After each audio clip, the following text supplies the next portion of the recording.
So now we will take a look at what exactly data modeling is all about. We will continue with data modeling. So now we will see what is a data model and why do we need to have a data model, and what is the data warehouse. You might be hearing this term once, or you will be hearing this term once you get into a Power BI job, okay, Power BI developer job or so. In your so in your prospective employer company or in your employer, right, they will be using this term more frequently, data warehouse. We will review what is data warehouse, why data warehouse is required, and as for a data warehouse, we create a star schema or snowflake schema, and also will delve into details of what exactly star schema and why star schema and why snowflake schema. We'll take a look at it. Followed by this, we will see what is the difference between dimension table and pack table, and also let us review what are the types of relationship, like the cardinality, one-to-many relationship, one-to-one relationship, and many-to-many relationship. So what is many-to-many relationship? With example, we will see all these type of cardinalities, and also we will see how to deal with many-to-many relationship. You cannot use many-to-many. You can use many-to-many, but it is not advisable to use many-to-many relationship. In case of any many-to-many relationship exists, how we can deal with this? We have something called bridge table. We will review that also, and also we will understand what is cross-filter direction and what is activating active or inactive relationship, and what is automatic date tables, and what are the prerequisites for date table, and also we'll see how to optimize our model. When it comes to performance, we need to address any performance related issue. The model should not consume too much of memory, too much of resources. Okay, so that also will review it as part of this session. And what exactly data warehouse, and what is the difference between data warehouse versus traditional database, transactional database. So transactional database will capture all the day-to-day transactions. For example, Amazon, or you take any e-commerce website, or even in store now, right? So they generate the bills. When the customers walk into the front office, right, the clerical people, they will be generating the bills, invoices. These informations are stored in the database. So this is called your OLTP database. So it is also called as online transaction processing. Online transaction processing. It is also called as the relational database, OLTP, or they use this term, or transactional relational database. So here the data will undergo changes frequently, and also the tables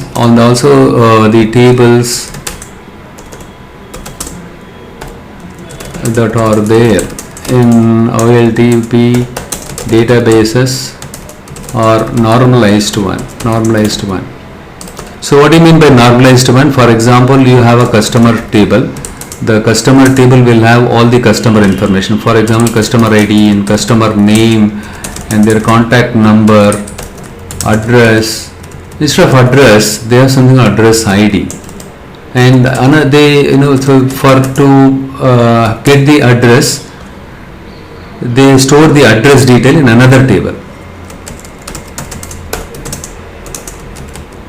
So address 1, address 2, street name, and also the city ID, something like that. Okay, you have another table called city. Instead of storing all the data in a single table, they store the customer detail in more than one table. To see the customer address, using the address ID, by joining the address ID of this table, we can get to the address. And also the city, to get the city, the city or state where they live, they need to do a lookup on this table. The question is why the tables are normalized here. The one reason for the normalized tables are to have a less number of data, to have a less number of, or to reduce the redundancy, or to reduce the redundancy of the data. Reduce the redundancy of the data. The other reason is query performance. Since the volume of the data is less, query performance will be faster. And another important reason is concurrency. It should support concurrency. Multiple users should connect and do the transactions simultaneously. Concurrency. It should support concurrency. In order to support the concurrency, the query performance should be good. In terms of the query performance should be good in terms of the response time. The response time should be quick, and also the transactional data manipulation should be faster. Whatever the data that you manipulate, it should be faster. So that is also the reason why they maintain the OLTP database. In the case of OLTP database, the data or the tables are normalized. Likewise, instead of storing all the data in single table, these data are scattered across various tables, and you can use the common column between these tables, and you can join it to retrieve the appropriate or the required data. Okay, for example, customer name and the address 1, address 2, and all the city they belong to, or the state ID, right? Something like state ID. The state has city, state ID, and something like this. This table will have state ID and then city name, okay, and then zip code. It will have a zip code, something like that. So since these tables since the data are stored in 3 different tables, to get the customer name, address, and city name, it has to fetch the data from all these 3 tables. Since these 3 tables volume of the data is not so high, because we store the data in 3 different tables, the performance time will be much faster. Okay, so if you want to modify a customer detail, let's say the customer changed their address, right? So you need to just you can join these 2 table and make the changes to this one. The query update, the update delete transactions also much faster since the table are normalized. But when it comes to data warehouse, it stores the historical data. In the case of OLTP, the transactional database, they don't store the historical data, because here the response time should be faster. So in this case, we store the historical data in the data warehouse,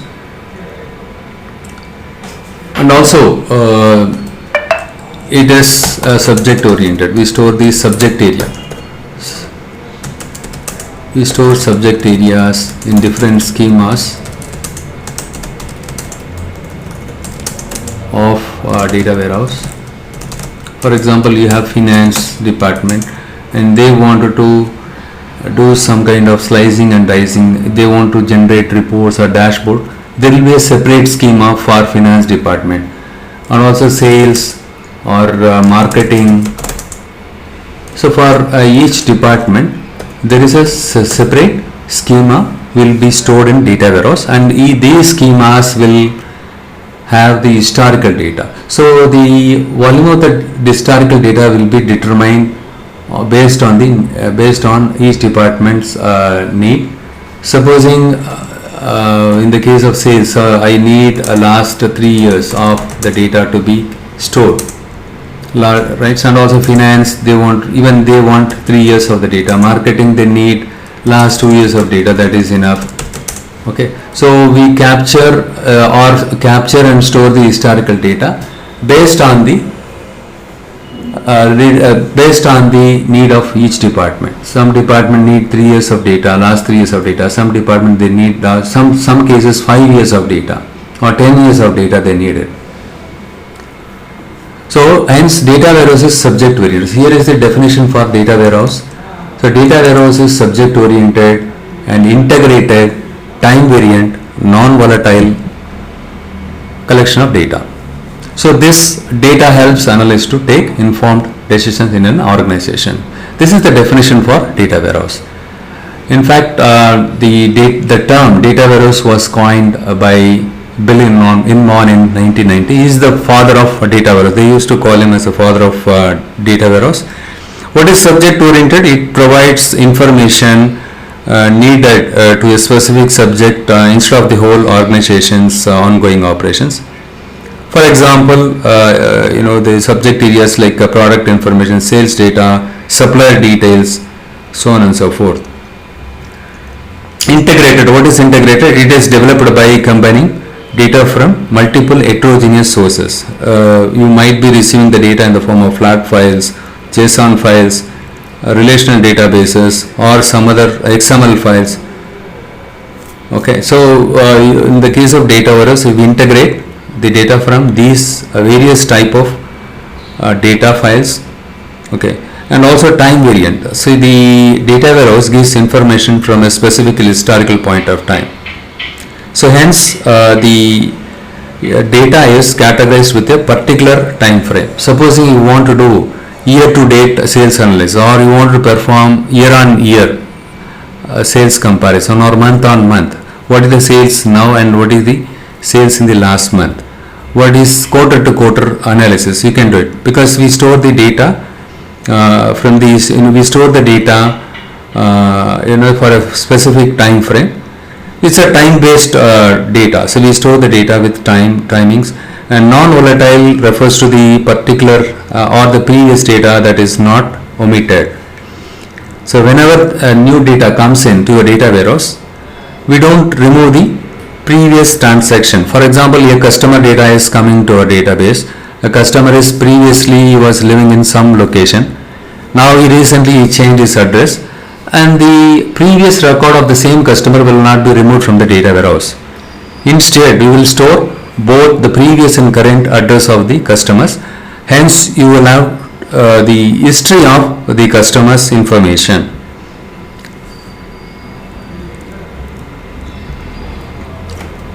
So this is the part of the business intelligence life cycle. As part of the development process, before development process, developing the dashboards or reports, we acquire the data and then we model the data. We do data modeling using Power Pivot in Power BI, and also we load the data. So with this loaded data, what we do is we transform the data in case of any type mismatch, or if the wrong data type assigned to the column, or if the data are not correctly stored to perform analysis. The classic example is order date, ship date. Order date is a date data type, but if I want to do some kind of year on year analysis or month on month analysis, I need to have a separate column for month and year or day also. So in that case, we need to extract the month, date, year from the order date column. And also if I wanted to perform any or implement any business logic, for example, if you wanted to calculate the profit or revenue, will be the organization will have their own business logic by applying our formula. So by applying the formula, you need to create a new column based on the existing column. These are the examples for transforming the data. Once you transform the data and once you aggregate the data, we can visualize the data using Power View. So why, what is data model and why we need to use the data model? So can't I develop the report just by importing the Excel sheet or other whatever the data files that I have it in Power BI? Can't I directly go and create visuals, and can't I extract insights with that visuals? So why do I need to use data model? First of all, what exactly data model is all about? So in order to, right, so why data model is required. So if you have, especially if you have more than one table, then we have to define relationship between the tables. For example, you need to indicate the relationship between customers and their orders, and also the territories, right? So in which territories the locations the orders have been raised by customers, and also if you wanted to know which all items we purchase from which vendors. All these tables are related, hence we have to define the relationship. When it comes to Power BI, the data modeling is one of the important tasks. So you need to define the relationship between the tables, because Power BI works based on the relationship whatever we define in the, or the whatever the tables that will link it, right? So it plays an important role. Okay, the data modeling plays an important role. So with this relationship only, the Power BI tool does the filtering. So why data model is, what are the types of data models or conceptual data model? So in the case of data warehouse life cycle, project life cycle, we have usually, right, so like other software development life cycle, here also we have the same phases: requirements gathering, and you have something called high level design, and then low level design, and then coding and unit testing. So these are the phases, important phases are there. And apart from this, we have something called QA testing, and also the UAT testing, UAT, user acceptance testing, and then finally the reports or dashboard will be deployed on production environment. So after you deploy the report or dashboard on cloud or production environment, it will be monitored on a regular basis. So all these reports or dashboards, once that has been deployed on cloud, it will be scheduled automatically. See, those reports will get generated on a specific time, or based on the scheduled time, all the reports or dashboards will get generated based on the time frame whatever we scheduled it in the scheduler. So we have different schedulers are available. One is Tidal scheduler, another one is Airflow. Airflow is very popular in Hadoop system. Using this kind of scheduler, we schedule the reports. Not all the reports are required on a daily basis. Certain reports or dashboards, data needs to be refreshed once in a week or once in a fortnight. There are some report that needs to be refreshed on a daily basis. Using this scheduler, what we do is we will schedule the data refreshing part, data refreshing task or job. So here, in the case of requirements gathering, when it comes to life cycle, as part of the requirements gathering, we conduct a workshop with various stakeholders across the departments or line of business in an enterprise.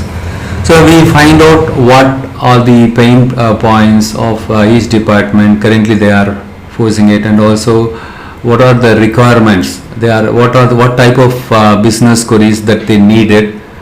So we gather all this information as part of requirements phase. And as part of the requirement phase, whatever the requirements we gathered from the end user or the business users, we come up with the conceptual data modeling. This is one of the document that needs to be created by the business analyst. Usually the business analyst, they are the one will interaction with the customers, or they will have the interaction with the stakeholders. As part of that call, even the data architect and even BI architect, they will also be joining the call, and they will be understanding the requirements from the various department managers also. So once you understand the requirement, you need to identify the entities. Entities are nothing but the tables. Supposing a specific department manager, they want to know store wise, product wise sales performance for a specific period.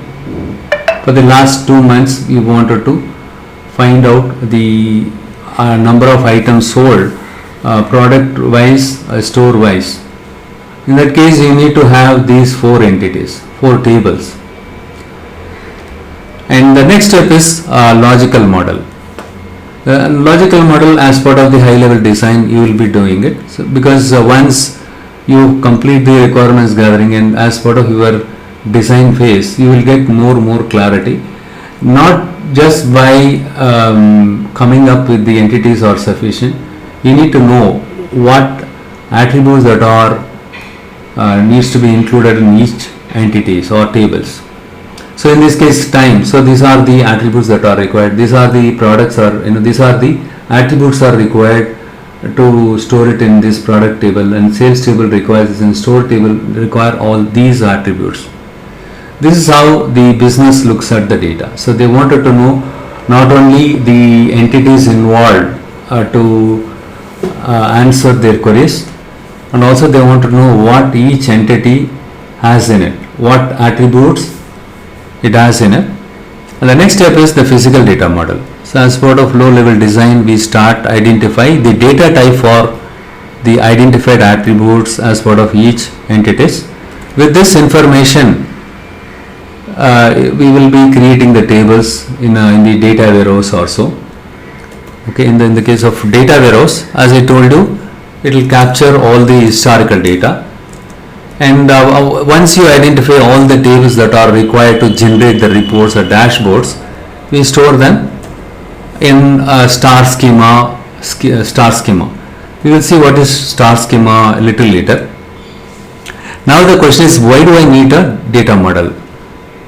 Can't I simply import the data, and can't I do that? As I discussed a while back, data model is very much important because Power BI uses the relationship, right? The relationship, in the case of Power BI, the relationship plays an important role, especially while filtering the data or slicing and dicing the data. Now look at this visual. Is this visual displaying the correct information? For example, we have English month name on the x-axis, y-axis we could see sales amount. All the month we could see the same sales happen. Is this correct? We don't see any ups and downs all the month, and again the same amount, the sale happened. With this we can easily understand there is something wrong here. The slicing and dicing is not happening here. The slicing and dicing is not happening. What is slicing and dicing? To perform analyze in a number of different ways. That is what called as slicing and dicing. I should be able to perform analysis in any different ways. Okay, so even I won't do it arbitrarily to perform analysis in multi-dimensional ways. If I want to view the data in any dimension, the data model, whatever we did it should help them to slice and dice the data with any dimensions. So in this case, this visual, this time, right? The time filters by the date field. So let's look at this one. Look at here. So in this case, we have two tables, date and sales order. These two tables are not linked based on the common column. So here the surrogate key or the primary key in this table is date key. In this table, order date key. So we need to link these two columns because these two are common between these two tables. You cannot use the standalone table. If you use the standalone table and if you wanted to extract the information from these two tables, it can lead to Cartesian product. We discussed as part of the SQL session. If you select columns from table A and table B, for example, select A dot column 1 comma B dot column 2 from table A comma table B, where, so if you don't use where, what will happen? It does the Cartesian product. There is no filtering happenings there. So in relationship in Power BI, that means filtering and ability to slice and dice a table by another table. So without a relationship we cannot filter data. That is what we can understand from this visual. We cannot filter data across tables just by itself, so we may need to do some kind of DAX expression instead of that. But before even we use DAX expression, is there any way we can slice and dice this we can, is there any way we can slice this slice and dice the sales amount with this dimension? How can we do that? So by establishing or linking these two tables, we can do the slicing and dicing. Now I just go to the Power BI and show you what is happening if we don't establish the relationship between tables. For example, look here. So this is the visual, sales amount by fiscal year. Okay, I'm just one second, I just select this, and when you select this visual, it automatically shows you on the right side in the fields pane. You can see what tables or what data is used. In this case it uses big box sales data as well as these two queries, date data.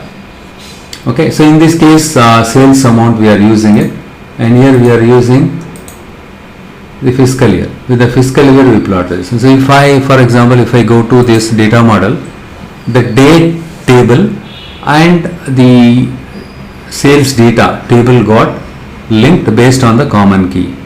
What is the common key? So this is the relationship that you can see 1 year star here. That means this is a one-to-many relationship. So this table has one record, unique record. The date table should have unique values in it. Okay, and each unique value, you can have more than one value. Single day or a specific time, a customer would have ordered more than one product. One-to-many relationship. The star is many side, and here the one is one side. If you hover the cursor on top of this line, you can understand which columns are used to link these two tables, date ID and order date key. These two columns are used to link these two tables because we want to slice the sales amount by order date. In that case the date table is very much important to help slicing this one. Supposing if I remove this relationship between these two tables,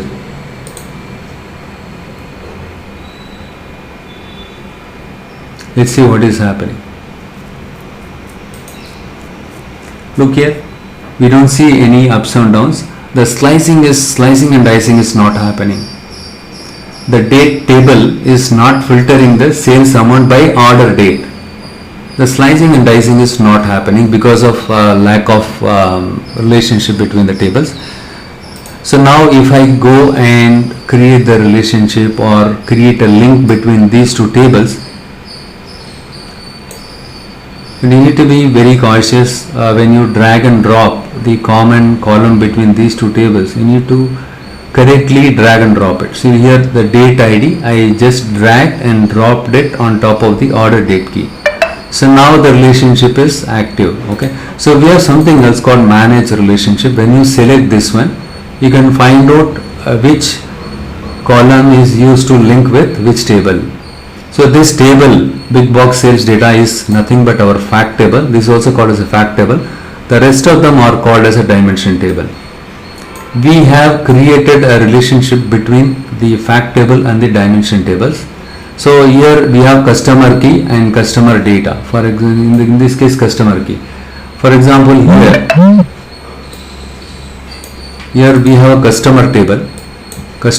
In this customer table we have something called customer key. Let us look at, just let me select, we'll see what is happening. So or you just select this one. Let me just close this one. Just remember customers and consumers and the sales data, these two tables got linked based on the consumer key or consumer key. See, consumer key and consumer key. Visually also you can see it. Just hover the cursor here. Yeah, just keep the cursor here. See, customer, if you look at the big box sales order data, consumer key, and here also the One second, let me. Here also we have customer key. The customer key and consumer key, both of them got linked. I just over this once again.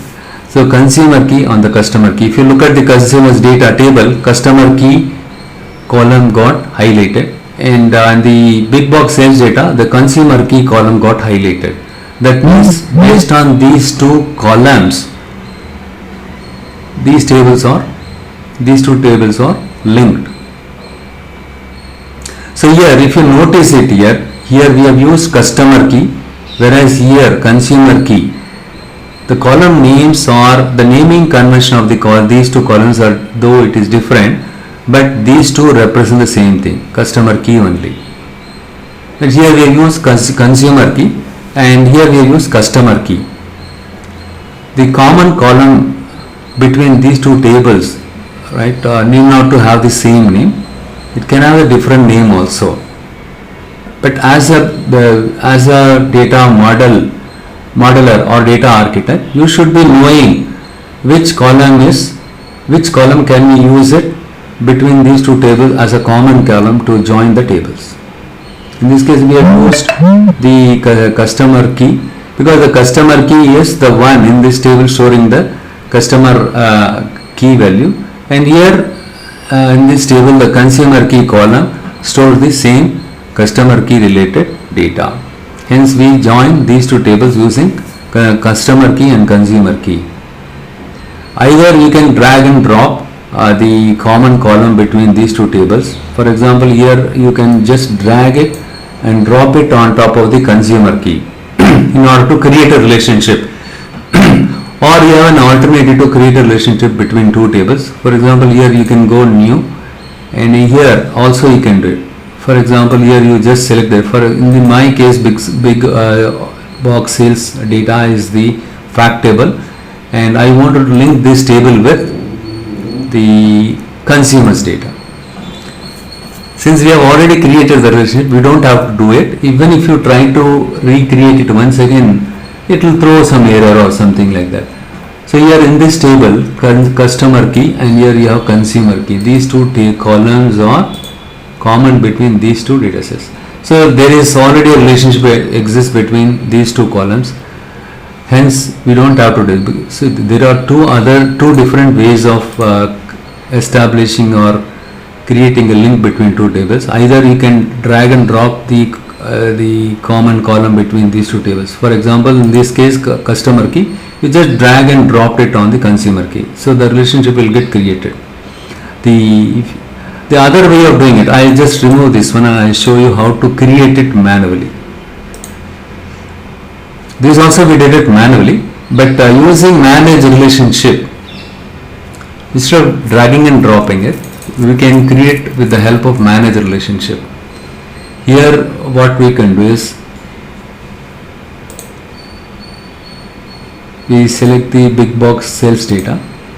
The next one is consumers data. So for these two tables, the common key is consumer key and customer key. So here the coordinate is many to one. So this is the many table, this is a single one table, and the cross filter direction is single. I just click OK.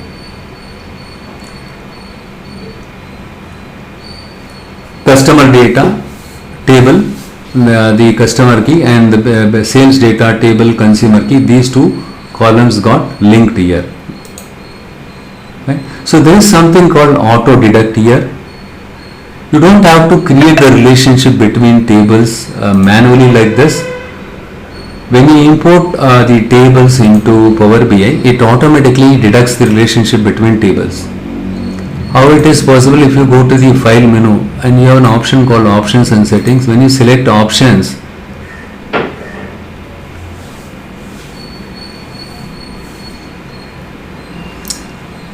in the data load you can find something like auto deduct new relationships after data is loaded. So since this feature is enabled by default, Power BI automatically deduct the relationship when you load any tables or data files into Power BI. It automatically creates the relationship. But though Power BI can create the relationships automatically, it is not advisable. Sometimes the relationships may not be correct.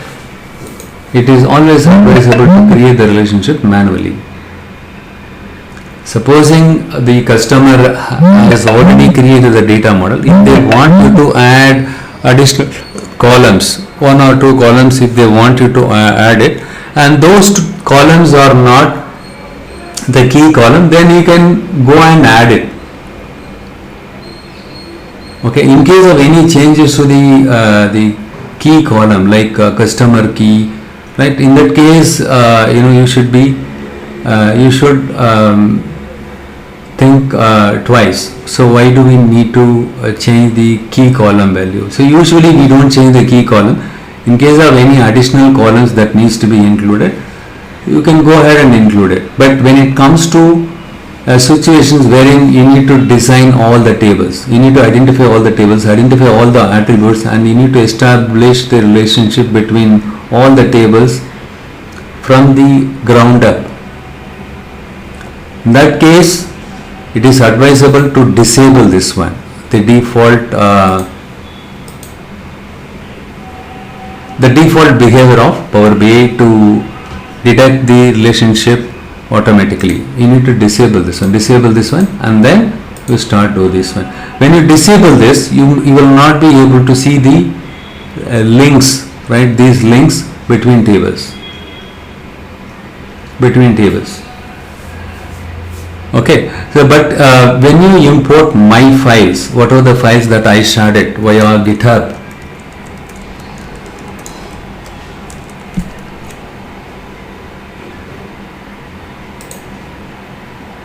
So this is my GitHub link.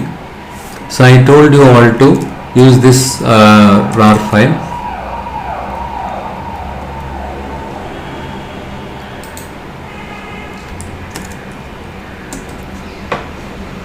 Retail data. You can download this file. It has all the necessary files in it.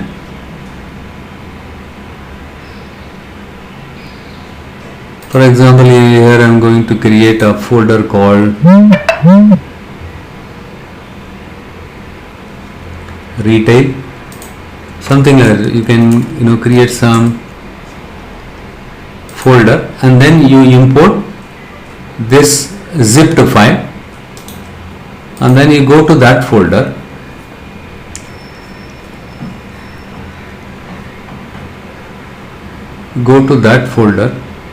okay, it is still getting downloaded. Okay, so here you just go to this folder, unzip it. When you extract this RAR file, you will find 6 Excel files and 1 JSON file. So 3, 4, 5, 6, 7, excluding the RAR file. 7 files. These 7 files you need to import it. It is pretty straightforward. You know very well how to import the Excel files. Go to the get data and Excel workbook and import all these files. And importantly, when you try to import the JSON file, you have a JSON file in addition to the XLX file. So product file, this is the one. This JSON file contains the product related data in it. So I am going to open it, because I did not cover how to import JSON file so far. When you open a JSON file, it will automatically open a Power Query editor.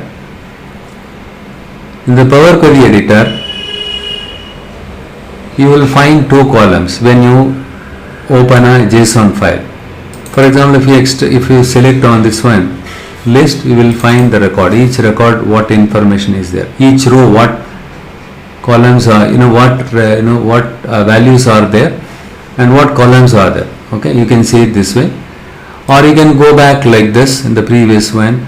Or the best thing what you do is, I would suggest, instead of getting into this mode, so you directly open the JSON file.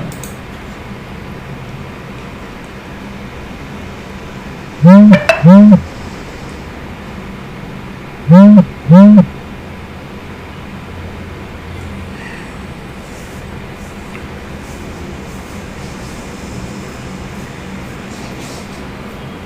the JSON file using connect product underscore data.json. You can load the file, but when you open a JSON file, it opens the Power Query editor, as I told you earlier. So now what you do is, this is my file, already I loaded it here, it is there. Okay, so product data, right? So what you do is, you just come here, select this one, and you have an option called insert into table. So load this JSON data into table. When you click on that, you will see something like this on the right side. You have name and value. The product data is the table name or query name, and then what value is stored is in the form of list. Okay, so all you need to do is just click this icon.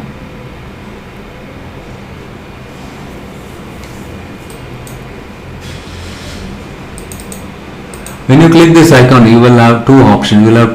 One is expand to new rows, extract values. Select the first one, expand to new rows, and again you need to select this one more time and disable this option. You need to disable this option here, and here you can see all the columns that are available as part of a JSON file.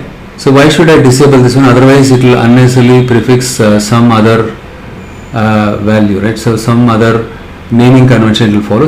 Blindly you check, you disable this one, and then you select all these columns, click OK. Now if you see, the JSON file got imported here successfully.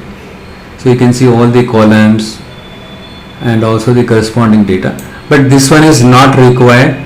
You can remove this column. The rest of the columns you can have it there. And then what you do is, the next step is, okay, this one is not required because here we did not do any import. So here I am going to rename it as, product data and press enter. This is my query, and if you close and apply, your query is available now. You can go to the field pane and you can check the product data related columns are visible here or not.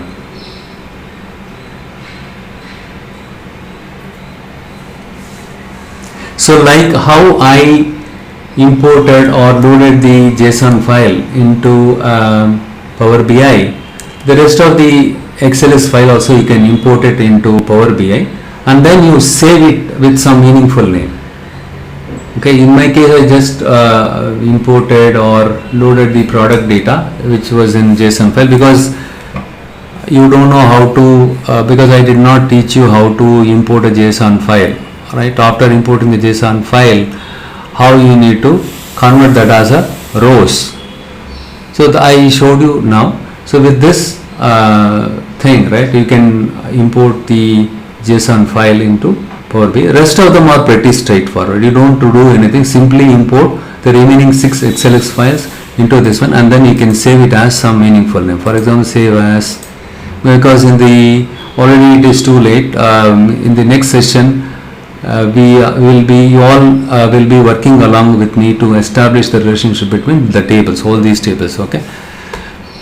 So now I'm going to say some retail dashboard, something like that. Okay, dashboard 26 November or so, something like that, or 25 November. So now the file got stored, so that you don't have to go and search once again, where you downloaded the file. Right, so the moment when you open this PDX file, the retail dashboard 26 November, all the data files will be available readily. Okay, make sure that you loaded all these 7 files, including the JSON file. Now let us get back to this one, the Power BI tool. So here I already imported all the tables. and also establish the relationship manually between the tables. The next step is, okay, so after establishing the relationship between these two columns, these two tables using the date key and order date key, so now we could see that the slicing and dicing, the date columns slices and dices the sales amount. So here we have sales amount based on the English month name or something, month wise or order date wise, it does this one. So this is the data modeling process flow. As I discussed here, the types of data modeling. The first step is you need to identify the entities, the tables, what are the tables are required, and or the so entities, and identify the columns that are required for those or each tables. The next step is identify the relationship between the tables, and then you need to map the attributes to entities completely. Finally, visualize the data, like how I visualize this here. Look here, I have established the relationship between the date ID and order date key in this table. For example, if you hover the cursor, order date key and date ID. So it was doing the slicing and dicing perfectly. So that means the relationship is working. What is a relationship? Relationship is nothing but filtering the data. So and then assign keys as needed and determine. In case of while visualizing the data, you don't see the slicing and dicing is not properly done. You need to revisit your relationship that you established between the tables. And if you made a mistake by establishing a relationship between two different wrong columns, you need to fix it. And then once everything is done, once you design your data model and once you made sure the relationships are correctly defined, you need to vet it with your stakeholders. You need to send it for the review. You need to socialize this data model, whatever you design, with your stakeholders, and ask them to review it. And once they say everything is fine, and if they sign off, you are all set to proceed with developing the dashboard and reports.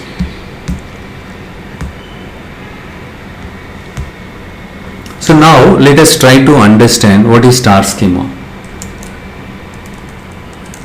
I already discussed about the data warehouse. What is a data warehouse? Data warehouse stores the historical data, and it is subject oriented. You can store specific department, each department you can have a separate schema. In simple term, like finance department, you create a separate schema, and you can have the sales department related data you store in a separate schema, and so on.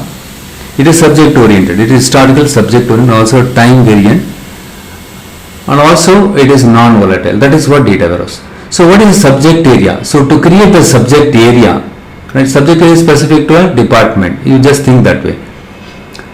Instead of building the holistic data warehouse, subject area wise also we can create the data warehouse, but that is called data mart. When it comes to data warehouse, within the same data warehouse we create various schemas to hold various department related data. That is what called as subject area. Okay, now finance is a subject area.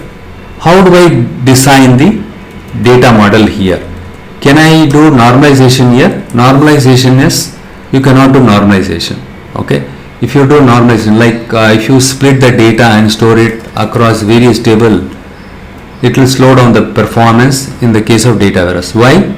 Because in the case of data warehouse, we store the historical data, 3 years of data, 2 years of data. And take for example, in the case of bank, they have millions and millions of customers. In the case of Citibank, they have 25 million, their customer base is 25 million. Okay, and also each customer, even if you take on an average, they do 2 transactions per day, 2 into 25 million, right? It is too huge volume of data. But we store these historical data into data warehouse. You cannot store it in OLTP, because in the case of OLTP, the users should be able to make changes to the data in a much faster manner.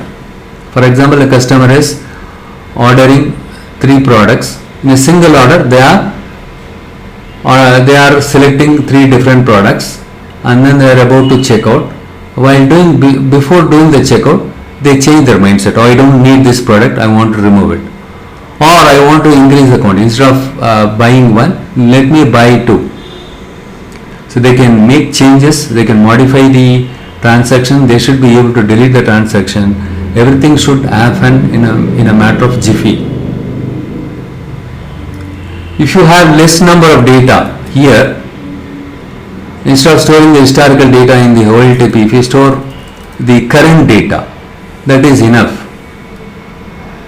If you store the current data in the OLTP database, the transaction time will be faster, and also the response time also much faster. If the customer wants to see the price of a specific product, if they want to do some kind of price comparison within the same model of same brand or other brands of let's say you want to buy an iron box, you want to compare the different models of the iron box with the specific price range across the brand, you can see it. Everything should display to the customer in a much faster way. If there is a delay, it will cause it will be a cause for the concern to the customers. The customers will lose their interest, and they will not have the patience to wait till it takes longer time to show all the things. Hence, the response time should be very less when it comes to OLTP system. The latency, okay, the delay should be very less. Latency is nothing but less waiting time, okay, and also it should be, the response time should be faster. So that's the reason why they store only the current data, they don't store the historical data. So hope you understood what is the key difference between the transaction database and the data warehouse. Now the question is, even in the case of data warehouse, if you store huge amount of data, the historical data, don't you think the response time is very less? Yes, it is less, the response time will be less, but here we do the schema design using something called star schema. In the case of historical data, as the volume of the data is very high, we store the data in the form of fact and sales. Look at here, this is called your fact table. This fact table is surrounded by the dimension tables. So what is a dimension table? The dimension tables are denormalized one, including the fact table also. So the fact table, you will have measures. What do you mean by measures? Measures are nothing but the numerical values. This is my fact table. In the fact table, you can see the fact table consists of the measures. The measures are nothing but the numerical values: unit cost, sales revenue, profit, units sold. These are all your measures. Fact table consists of the measures. The measures are also called as a fact. Since we are storing the fact, which is nothing but the measure, we call that as a fact table. Okay. So this fact table is surrounded by dimension table. So what is a dimension table? Dimension table stores the descriptive information. With the help of the dimension table, we can slice and dice these measures. Supposing you wanted to find out the region wise, product wise, the customer wise, the sale amount, if you want to find, or if you want to see the freight or any other measures, you can do the slicing dicing with this dimension table of your measures in your fact table. So the data in a fact table should be sliced and diced by the data of dimensions. Okay. This fact table should have the granularity. So if your fact table stores more granular data in it, the more report, the more analysis you can do. The deeper you store the data. Okay. In that case, what will happen is you can perform multi-dimensional analysis. You can have multiple dimensions in that case. For example, if you store the promotion related data, and also if we store the category related data. So let's say you want to do some slicing and dicing based on the category and subcategory and date wise, also quarter wise. Let's say I want to know the sales, total sales for a specific period or quarter. For each quarter, what is the sales by category, by subcategory, by product. So you need to, your fact table should have that much of information. If your fact table does not have category information, then you cannot do exhaustive analysis. In order to perform the analysis in any way, right, in any number of ways, you should store the detailed information here. The more the detailed information you store it here, the better the design of the model. The measures are usually sliceable. Fact table will contain key and measure. See the last one, the last bullet point is very important. See, we not only store the numerical values which are nothing but the facts or measures.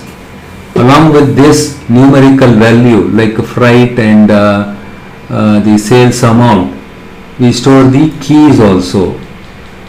Why we need to have the key here? For example, customer key, order date key, product key and sales rate key. With this key only we can link the dimension tables. Without these keys, how can you link these two tables, these four tables with this fact table? You need to have the keys. So fact table consists of the combination of the dimension tables keys, key values or keys, and also the measures, the numerical values. Okay. So there are different types of fact tables: transactional fact table and periodic snapshot fact table, accumulating snapshot fact table and factless fact table. So the transactional fact table, as the name says it will store the transaction related data, the entire transaction related data, and you can see the grain of this fact table in the form of product level, category level, subcategory level, daily sales. It will have the daily sales level. Supposing you want to do drill down from, you want to see year wise sales performance, year wise category sales performance, you should be able to see it. And if you want to see the quarter wise, month wise, day wise also, if you wanted to do some kind of analysis, it should have the granularity of this table should be very lower, like transaction fact table. Since you store the daily data, you can see the daily sales performance. Also you can see the monthly and quarterly and yearly. So you can drill up to that level, okay, up to year. And if you want to drill down till the day level also, you can do the drilling. Okay, you can go in that much detail to do the slicing and dicing. So the grain of the fact table is nothing but how granular your table is. In the case of transactional fact table, the granularity is very high. Periodic snapshot fact table will hold a specific duration. Okay, we don't want to have 5 years or something. We just want to have last 6 months data based on which we want to perform. Accumulating snapshot is also different type, and we will discuss these two later. If I discuss now, it will take a longer time, and again we will not be able to cover other topics which I plan to cover it today. So what is a relationship? In the case of data modeling, the relationship is nothing but filtering. There are three different types of relationships: one to many, many to one, many to many relationship. In general, many to one or one to many relationships only are used, and many to many relationships also we can create it, but it is not the desired relationship. So we need to come up, in case you encounter a situation wherein you can see many to many relationship exists between two tables, you need to create a bridge table. Okay, so most of the time we will be working on one to many or many to one only. So this is called, the types of relations is also called as cardinality. So what is one to many relationship? What is one to many relationship? Look at this image here. Give me an example for this one. What is the one to many relationship? For example, an employee can work on more than one project. You work in real time, right? So let's take for example in an analytics company, you will be working 50%, you will be spending 50% of time on a specific project, and you will be spending the remaining 50% of time in another project. An employee can work on one or more than one projects.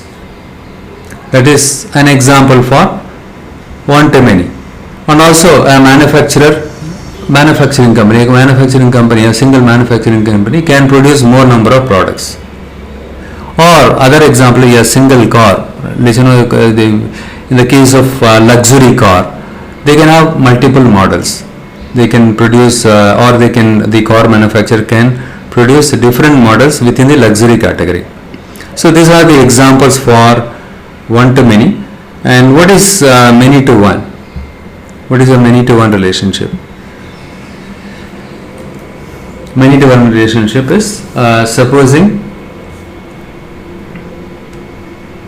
the example for this one is so many to one. So in this case, multiple projects. For example, so more than one an employee can work on a single project. See a project. Let's say a project called enterprise data warehouse project. In the case of enterprise project, more than one employee, right? More than one employee can work on a single project. This is called many to one relationship. The next one is many to one relationship. What exactly many to many relationship is all about?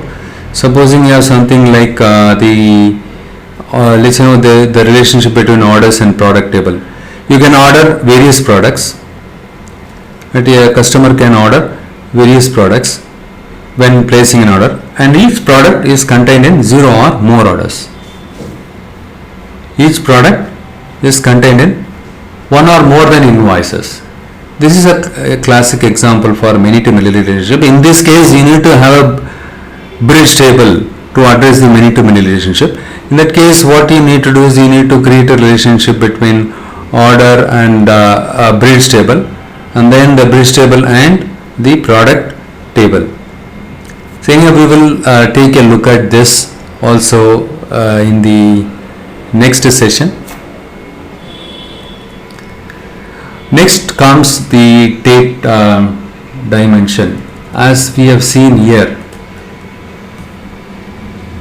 dim date, it's a date dimension. So do I need to create the date dimension explicitly? You don't have to create a date dimension explicitly, because in the case of Power Builder, it automatically creates. You go here, like how auto detect the relationship is enabled by default. The same way, look like how auto detect new relationship is enabled by default. The same way, auto date time is also enabled. So since this option is enabled by default, even if you don't create a date table explicitly, behind the scene Power BI creates the date table on your behalf. I hope you must have watched the table, the data file which I imported, sales_w04 in the last session. In the sales_w4 we have date columns like order date, ship date and all. Since you have the date column, since that table or file has date columns in it, behind the scene the Power BI creates the date tables automatically, but it creates the date table for each date column, which is a overkill. Supposing you have a 10 date column in your data set, for each date column it creates a date table. That is a overkill. It consumes the memory unnecessarily, memory space unnecessarily it consumes, and also it causes performance issues. With these many number of date tables, when you generate a report, the response time of report will take longer time. The user will raise a complaint by saying that the report takes longer time to generate. As a report developer or BI architect, it is one of the responsibilities that you need to make sure that the reports are generated on time. Even the dashboards or the data are getting refreshed on time. If it takes longer time to refresh, if the report takes longer time to generate, it leads to customer dissatisfaction. Okay, or end user dissatisfaction. They will not be happy, and again because of the delay in generating the reports or dashboards, it can lead to delay in making the right decision at the right time. So hence make sure that the performance of your reports or the performance of your queries or report generation dashboard should also be much faster. Right? Hope we discussed all these things, and what we will do is in the next session, I believe all of you have imported the file, the 7 files, whatever I shared it with you all, and right, you would have saved that one with some meaningful name. Once you save it, right, you just close it. Tomorrow, this Saturday, we will see how we can establish the relationship between these two tables manually. And when you import all the files, the 7 files, into the Power BI desktop, when you view the data model design here, when you do the view, right, when you click this model view, you will not find the relationship between the tables except the order data and sales data.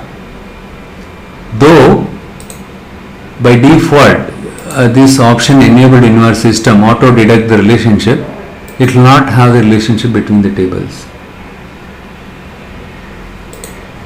This is the one is enabled automatically. Don't change anything here. Okay, simply import all the tables, all the 7 files, whatever I gave it to you. You will notice a relationship between only these two tables. The rest of the tables, there are no relationship. How? I made a statement saying that Power BI has the capability to automatically detect the relationship between the tables, and it establishes the relationships automatically. We don't have to do it manually. But the tables or the files, whatever I gave it, with that, if you go and view the model here, you will not be seeing the relationship. Why? Because I changed the column name. Anyhow, we will discuss this in the upcoming session. Hope you understood what is a fact table and what is a relationship and what is cardinality. Cardinality is nothing but the type of the relationship. The relationship is nothing but the filtering. Without relationship, you cannot filter the data in Power BI. So in the case of Tableau, you don't have to do data model design, but here you need to do the data model design. Okay, we will continue on this Saturday.